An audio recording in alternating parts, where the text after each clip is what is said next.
Commander Jake Morrison had waited his whole life for this moment. He stood in the great hall of the Valorian space station, wearing his best uniform, trying not to shake. Around him were aliens from 12 different worlds. Some had scales. Some had feathers. Some looked like nothing he had ever seen before.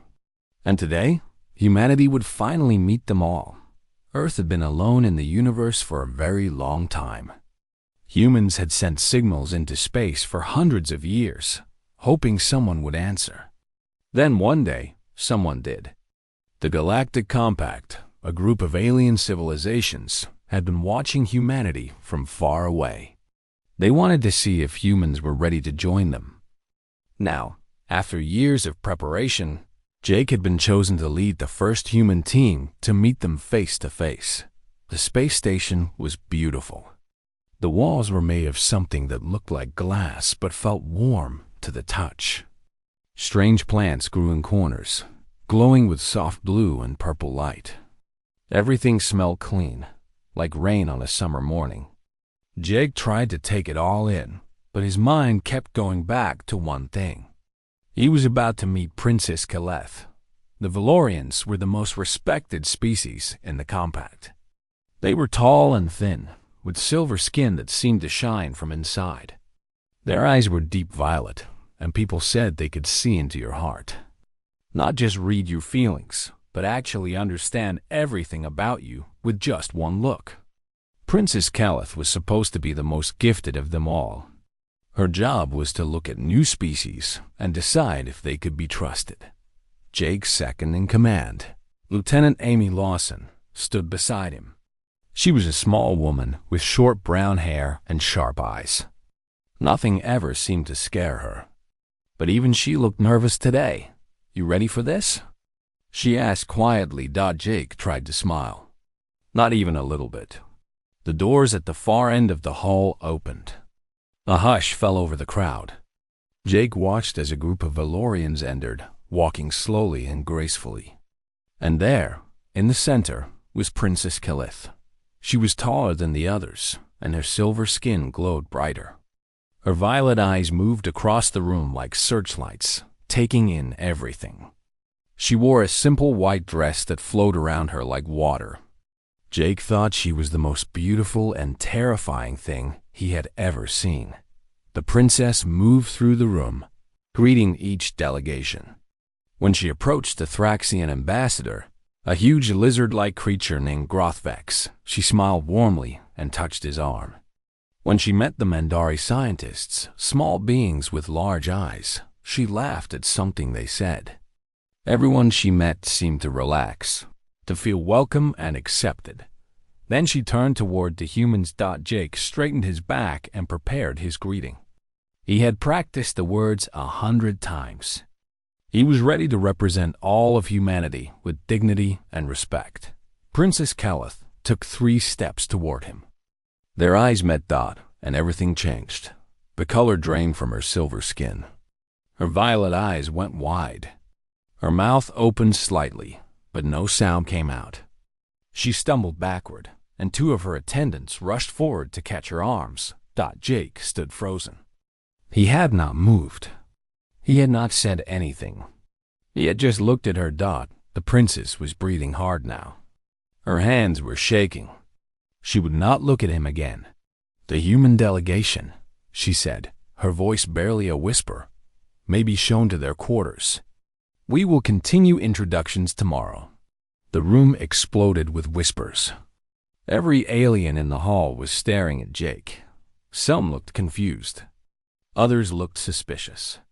The Thraxian ambassador's yellow eyes narrowed as he studied the humans. Jake did not understand. What had he done? He had not touched her. He had not spoken. He just stood there, waiting to say hello, and she had looked at him like he was a monster. "Commander," Amy said quietly, touching his arm. "We should go." Jake let himself be led away by a Valorian attendant.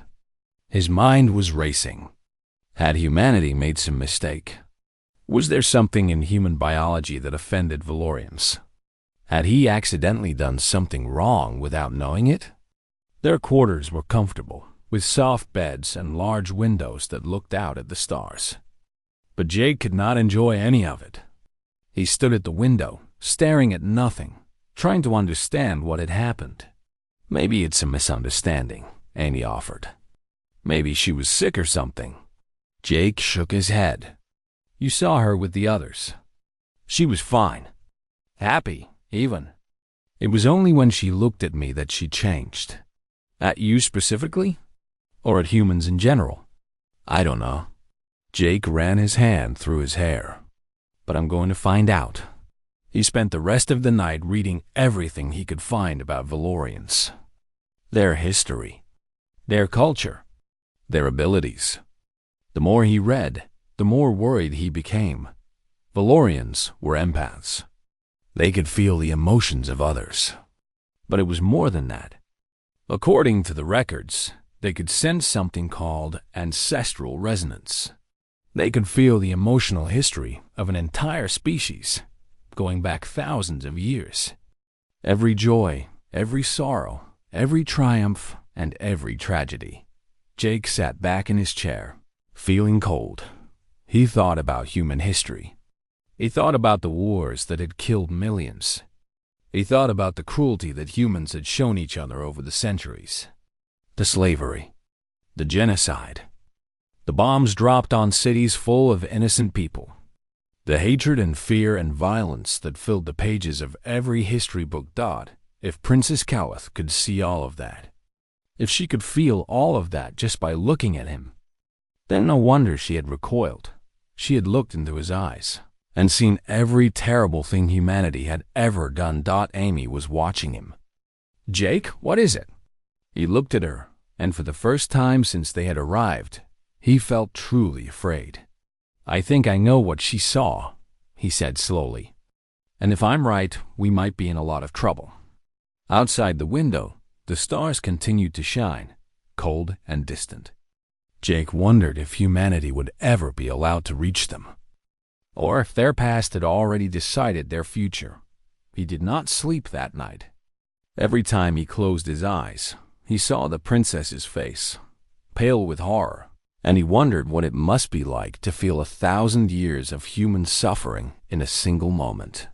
Tomorrow, he would try to find answers. Tonight, he could only wait and worry and hope that somehow there was a way to make this right. The next few days were very difficult for Jake and his team. Princess Calith avoided them completely. At meals, she sat at the other end of the dining hall. At meetings, she spoke to Jake only through her assistants.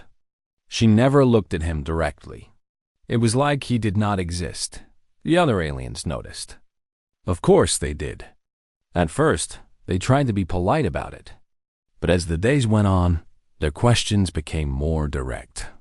Their looks became more suspicious. Grothvex, the Thraxian ambassador, found Jake walking alone in one of the station's long corridors. The huge reptilian blocked his path, yellow eyes staring down at him. Commander Morrison, Grothvex said. His voice was deep and rough, like stones grinding together. I have known the Valorians for 300 years. I have never seen one of them act this way. Never. Jake met his gaze calmly, even though his heart was beating fast. I wish I could explain it, Ambassador. I don't understand it myself. Did your people do something to offend them? Perhaps in the past? No. Humans have never met Valorians before this summit. We have never even seen one until now. Grothvex made a low rumbling sound in his chest. Then there is something about your species that disturbs her. Something she sensed when she looked at you. He leaned closer, and Jake could smell something like smoke on his breath. I would discover what it is, human. The vote on your membership is in 5 days. If the Valorians recommend against you, the rest of the compact will follow. He walked away, his heavy footsteps echoing in the corridor. Jake stood alone, feeling the weight of all humanity on his shoulders. He went back to his team's quarters and called a meeting. Amy was there, along with Dr. Ben Carter, their cultural expert, and Lieutenant Maria Santos, their communications officer. They were all tired and worried. "We need to figure out what happened," Jake said. "I want everyone working on this. Talk to the other delegations. Search the databases. Find anything you can about Valorian empathy and how it works." They spread out across the station, asking questions and gathering information. Most of the aliens were friendly enough, but no one had any clear answers. The Valorians kept to themselves, and their secrets were their own dot. It was Amy who finally found the first real clue. She came back to their quarters late one evening, looking excited and scared at the same time. "I've been talking to one of the Mandari scientists," she said. "His name is Vextol. He's been studying Valorian abilities for decades, and—" Jake leaned forward. "He told me something interesting. Valorians don't just read your emotions in the moment. They read what he called echoes, the emotional marks left by important events in your species' history."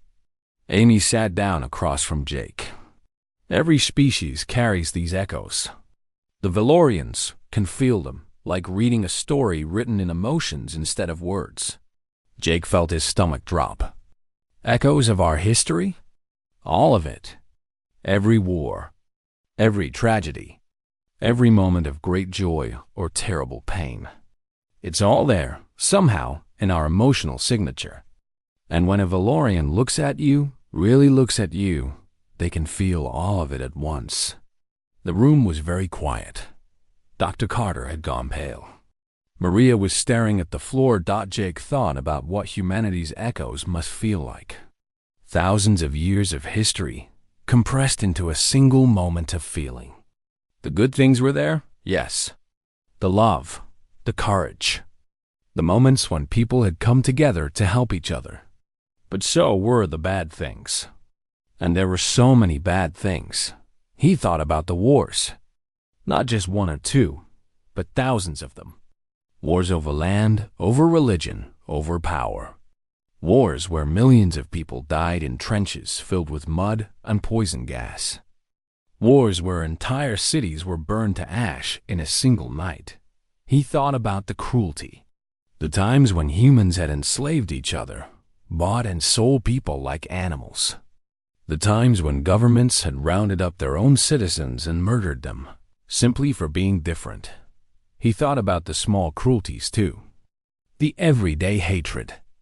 The people who had been beaten and killed just for loving the wrong person or praying to the wrong god or having the wrong color skin. If Princess Keleth had felt all of that when she looked at him, it was amazing she had not screamed. "So she knows," Maria said softly. "She knows everything we've done." "Everything," Amy confirmed. "Every terrible moment in human history she experienced in a single second." Jake stood up and walked to the window. The stars outside seemed very far away. "We can't hide from our past," he said. "It's part of who we are, but how do we explain it to them?" Dr. Carter asked. "How do we make them understand that we're not monsters?" Jake did not have an answer. He was not sure there was one. The next morning, he requested a meeting with Princess Keleth. He knew she would probably refuse, but he had to try. To his surprise, her assistant came back with a different message. The princess would not meet with him, but her chief advisor would. His name was LaterHFY, and he was very old. His silver skin had faded to a dull gray, and he moved slowly, carefully. But his violet eyes were still sharp and bright. They met in a garden at the center of the station. Strange flowers bloomed all around them, glowing softly in colors Jake had no names for. The air smelled sweet and clean. "You want to understand," LaterHFY said. It was not a question. "Yes, if my people are going to be judged, we need to know what we're being judged for." The old Valorian studied him for a long moment. Then he sighed, and somehow he seemed even older. "When our empaths look at a species, they see everything that species has ever been.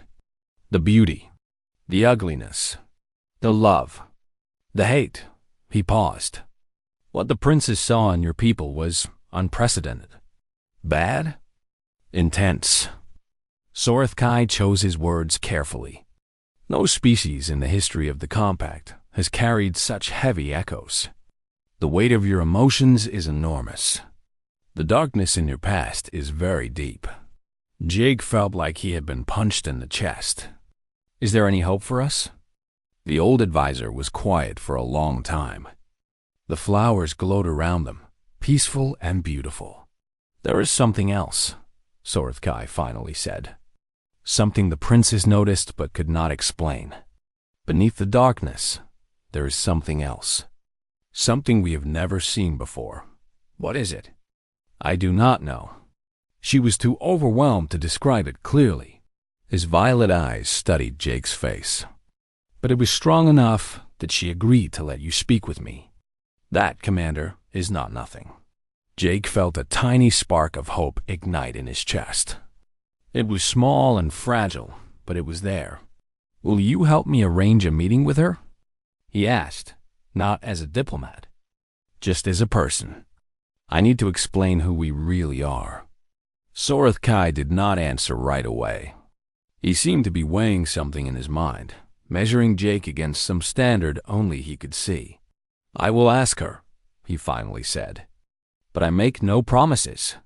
It was not much, but it was something. And for now, something was enough.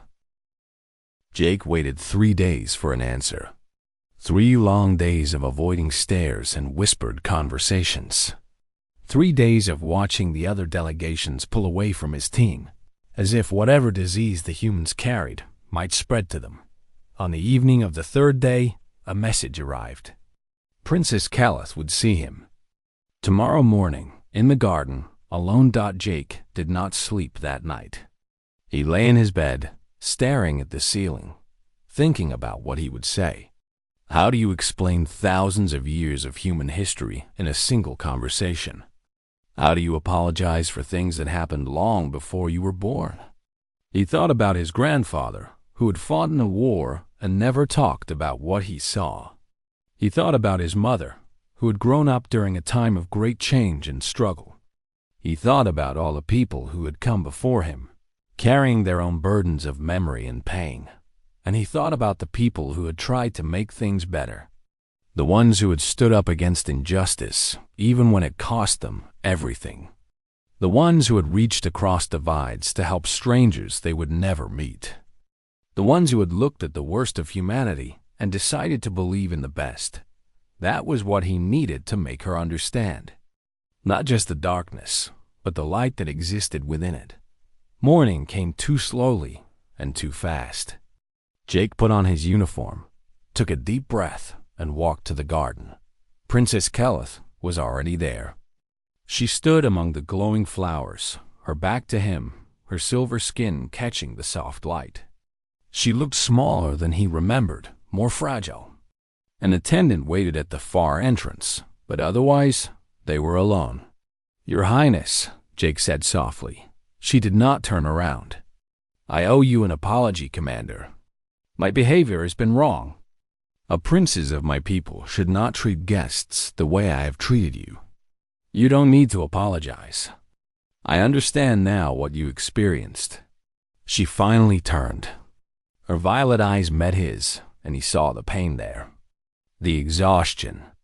She looked like someone who had not slept in days. Do you? She asked. Do you really understand? I think so. You looked at me and saw every terrible thing my species has ever done. Every war, every murder, every act of cruelty and hate. He paused. It must have been overwhelming. Calith nodded slowly. It was like standing in a room filled with 1,000 screaming voices, all of them crying out in fear and pain and rage. I felt the terror of millions of your people all at once. The ones who were killed, the ones who did the killing, the guilt and the grief and the senseless waste of it all. Her voice broke slightly. In 3,000 years, my people have evaluated hundreds of species. I have personally assessed 47. None of them, Commander, none of them have carried such weight. Such darkness. Such terrible, terrible echoes. Jake wanted to look away, but he forced himself to hold her gaze. You're right. Our history is filled with horrors. Things that shame us. Things that we wish we could undo. Then how do you live with it? Caleth asked. How do you carry such weight and not collapse under it? Because we have to. Because the only alternative is to forget, and we can't do that. Jake took a step closer. We teach our children about our worst moments. We build monuments to remember the people we've hurt. We pass laws to prevent the same mistakes from happening again. We don't hide from our past. We face it every day so that we never repeat it. Caleth studied him with those ancient violet eyes. That is a strange way to live. Maybe, but it's the only way we know. Jake paused, gathering his thoughts. There's something else, though. Something your advisor told me about. He said you sensed something beneath the darkness. Something you couldn't explain. For the first time, a flicker of curiosity crossed her face. Yes, there was something. But it was so mixed with the pain that I couldn't separate it out. Can you try to describe it? She was quiet for a moment, her brow furrowed in concentration. It felt like fire. No, not fire exactly. More like a light that refuses to go out. Even surrounded by all that darkness, there was this flame that kept burning. Fierce and stubborn and almost angry. Jake nodded slowly. I think I know what that is. Tell me. We call it hope. But not the simple kind. Not the kind that believes everything will be fine because it wants to. Our hope is different. It's the kind that knows exactly how bad things can get, and decides to fight anyway. He moved closer to her, close enough that he could see his reflection in her eyes. Every time our history has hit its darkest point, there have been people who refused to give in. When tyrants rose to power, there were people who stood against them. When entire groups were targeted for destruction, there were people who risked their lives to hide them. When the world seemed like it was falling apart, there were people who held it together through sheer determination. Caleth was listening intently now, her exhaustion forgotten. We know what we're capable of, Jake continued. We've seen it. We've lived it. We know that humans can be cruel beyond measure. But we also know that humans can be kind beyond reason. We know that for every monster in our history, there was someone who chose to be a hero instead. He thought about the stories. The man who had saved thousands of lives during a genocide by pretending they worked for him. The women who had marched for their rights, knowing they would be beaten and arrested. The soldiers who had refused to fire on their own people. The ordinary humans who had done extraordinary things simply because they believed it was right. That's what you felt, Jake said. That's the fire that wouldn't go out. It's not innocent hope. It's battle-hardened hope. The kind that has looked into the darkness and decided to light a candle anyway. Caleth was silent for a long time. The garden glowed around them, peaceful and strange. Among my people, she finally said, when we sense darkness in a species, we pull away. We protect ourselves from the contamination. It never occurred to us that a species might choose to embrace their darkness, to carry it deliberately as a reminder. We don't have a choice, Jake said simply. If we forget what we're capable of, we'll do it again. The only way forward is through. The only way to be better is to remember how bad we've been. And the light? The hope? That comes from the same place as the darkness. From knowing that every moment is a choice. That we can always choose differently. That no matter how many times we failed, we can still try again. Caleth reached out and touched his arm. Her fingers were cool and smooth, like polished metal. You are a very strange species, Commander Morrison. I know, but strange isn't always bad. Something shifted in her expression. Not quite warmth, but something close to it. The beginning of understanding. No, she said softly. Perhaps it isn't. She pulled her hand back and turned toward the garden path. I need to think about what you've told me. The vote is in 2 days. I must decide what I will say.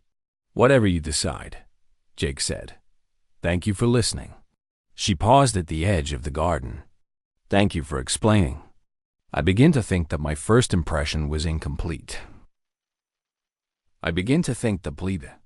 Then she was gone, walking gracefully away into the glowing light of the station.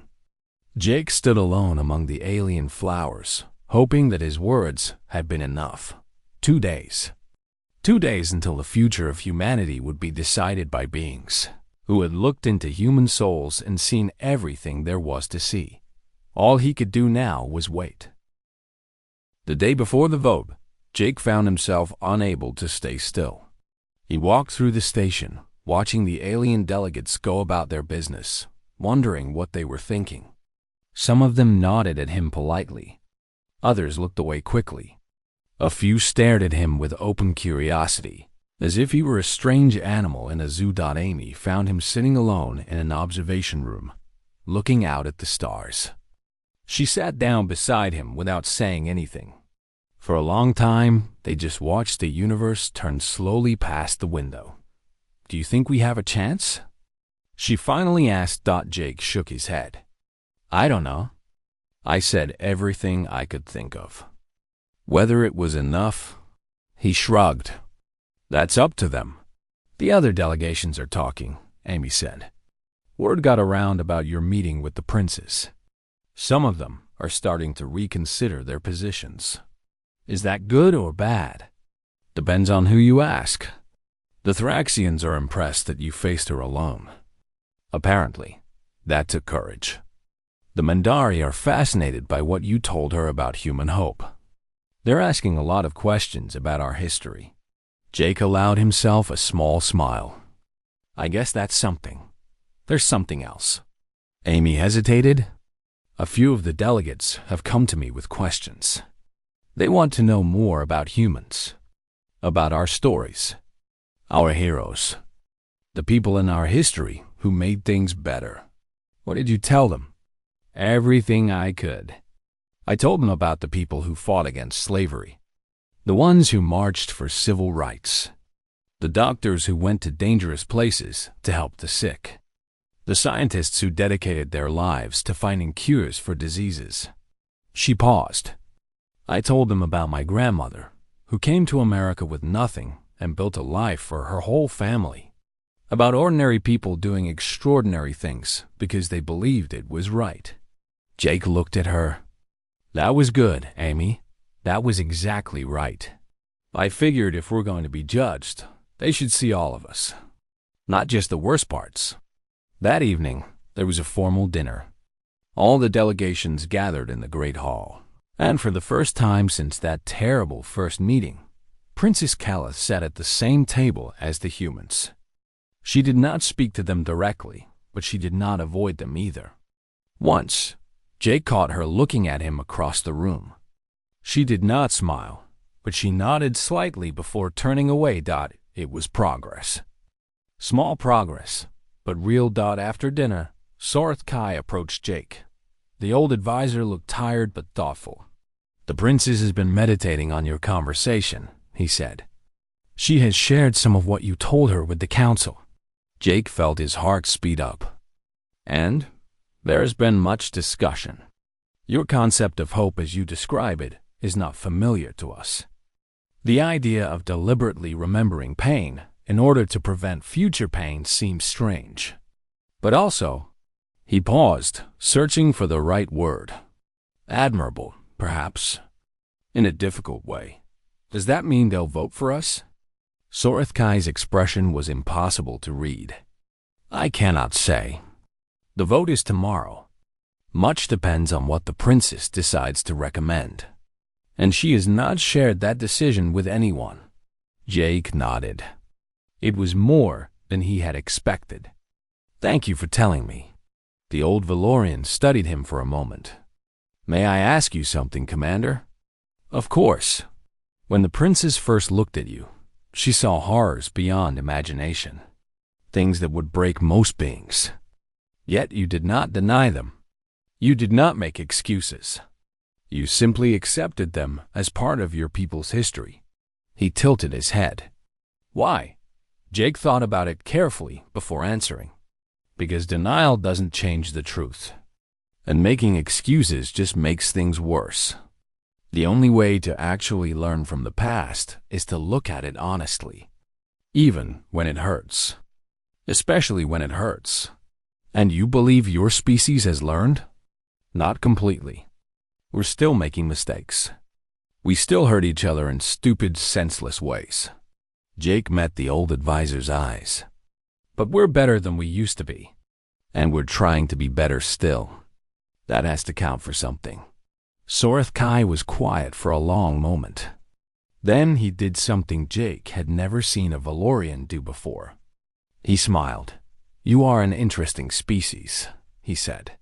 Whatever happens tomorrow, you have given us much to think about. He walked away, leaving Jake alone with his thoughts. That night, Jake called his team together. Amy, Ben, Maria, and a few others who had worked so hard to get them this far. They sat in their quarters, drinking something the station provided that tasted a little like tea, and talked about home. Ben told stories about his daughter, who was just learning to walk when he left. Maria talked about her plans to open a restaurant when she retired. Amy shared memories of her grandmother, the immigrant who had inspired her to reach for the stars. And Jake told them about his father, a quiet man who had worked his whole life in a factory, who had never traveled more than 100 miles from where he was born. A man who had looked at the night sky and told young Jake that someday humans would walk among those stars. I wish he could see this, Jake said softly. Even if we failed tomorrow, we made it this far. We're here. We're talking to beings from other worlds. That would have amazed him. We won't fail, Amy said firmly. We've come too far. And if we do? She smiled. Then we try again. That's what humans do, right? We keep trying. Jake raised his cup. To Earth. To everyone who believed we could get here. And to everyone who will keep believing. No matter what happens tomorrow. They drank together, humans alone in the vast universe, waiting for their fate to be decided by strangers who had seen their souls and found them terrifying. When the others had gone to bed, Jake stayed awake. He stood at the window, watching the stars, thinking about everything that had led to this moment. Thousands of years of human history, billions of lives, all the joy and sorrow and triumph and tragedy compressed into a single species, carrying it all forward into the unknown. Tomorrow, aliens would decide if humanity was worthy of joining the galactic community. They would judge not just Jake and his team, but every human who had ever lived. Every choice ever made. Every act of cruelty and every act of kindness. It was terrifying. And somehow also beautiful.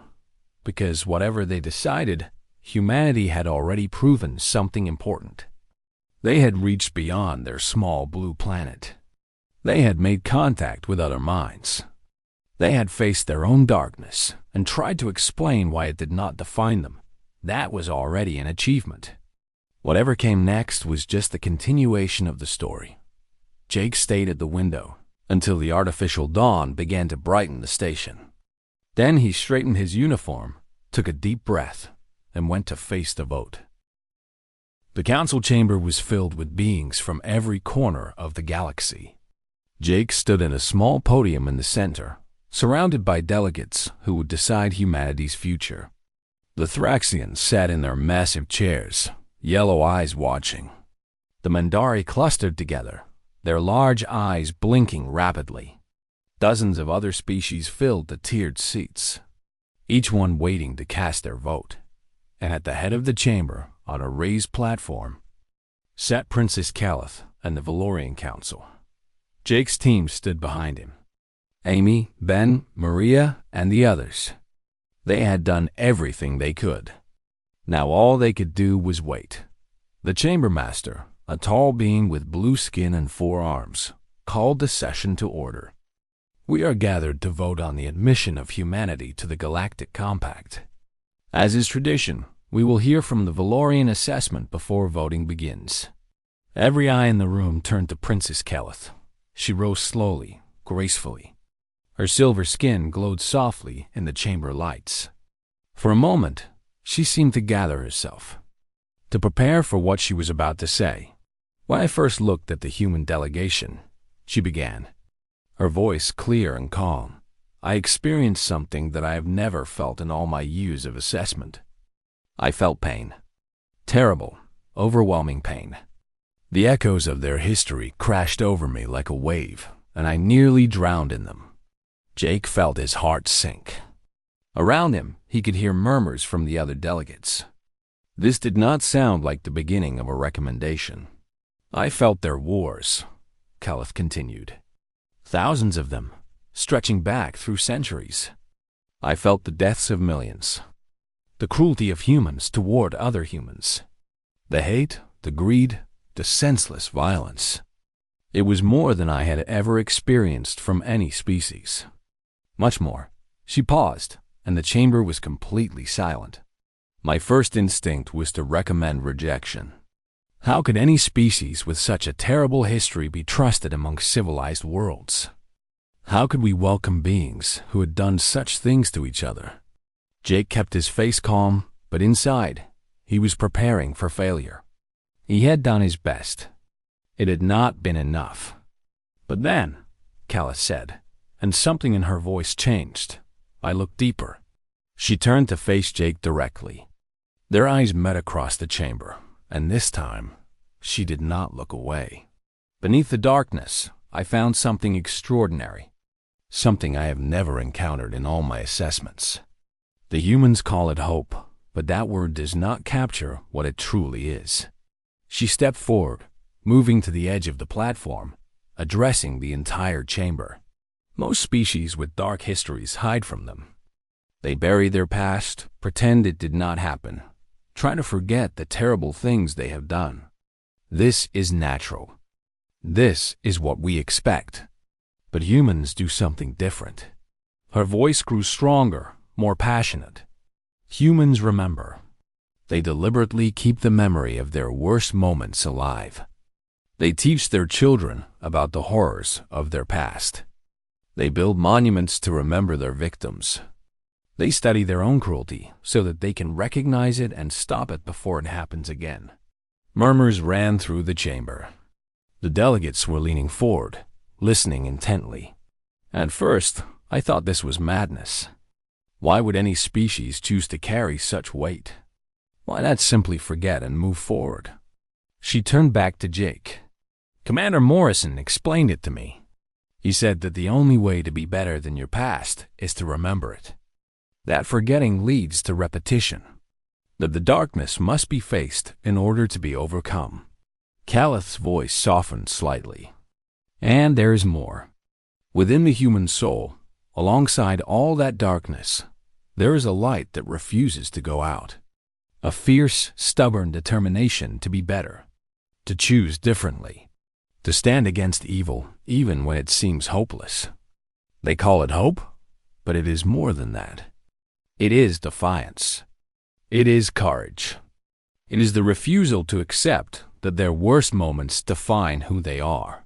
She addressed the council directly. I have assessed 47 species for admission to the compact. None of them have carried such weight. But none of them have shown such strength either. The chamber was absolutely silent.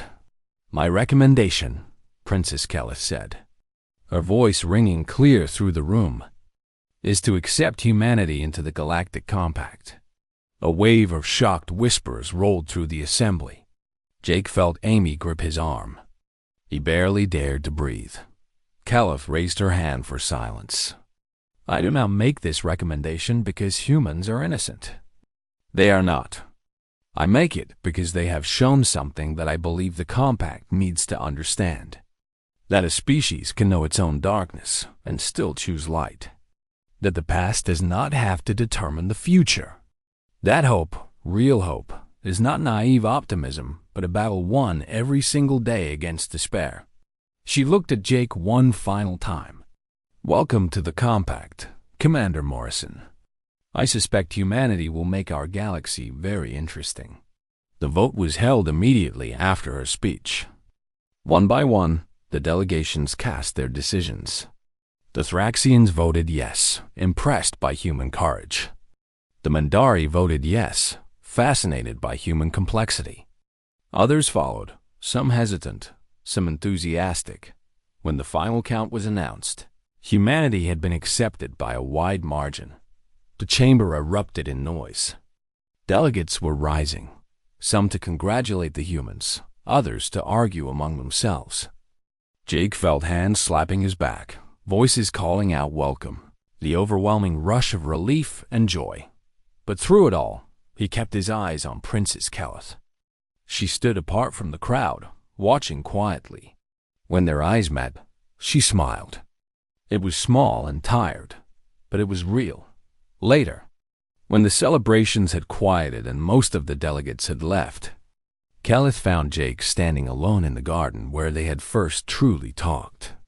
"You look troubled for someone who just achieved a great victory," she said. Jake turned to face her.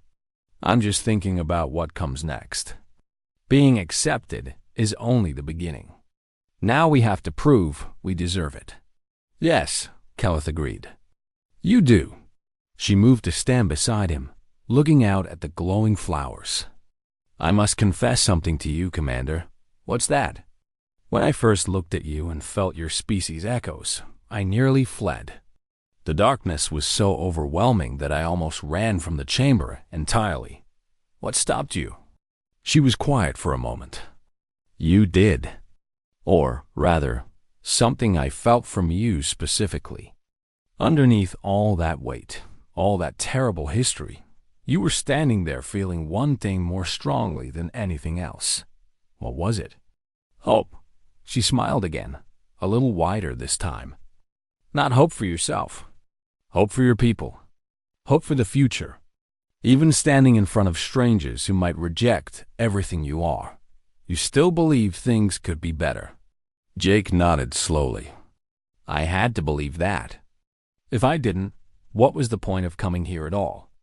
"Exactly." Keleth turned to face him fully. "That is what convinced me in the end. Not your explanations, though they helped, but the fact that you came here at all. That you faced judgment, knowing what we might find, and hoped anyway." She extended her hand in the Valorian gesture of respect. "I look forward to seeing what humanity does next, Commander Morrison. I suspect you will surprise us all." Jake took her hand. "That's what we do best." They stood together in the garden, human and Valorian, two beings from opposite ends of the galaxy, connected by something that transcended species and history. The beginning of an understanding. The first step on a long road. Outside the station windows, the stars burned on, ancient and endless. And somewhere among them, a small blue planet called Earth waited to hear the news that would change everything. Humanity had been judged. Humanity had been found wanting in so many ways. But humanity had also been found worthy, not despite its darkness, but because of how it chose to face that darkness. The universe would never be quite the same. And Jake Morrison, standing in an alien garden far from home, finally allowed himself to smile. They had done it, not by hiding who they were, but by showing everything and trusting that it would be enough. It was, he thought, the most human thing they could have done.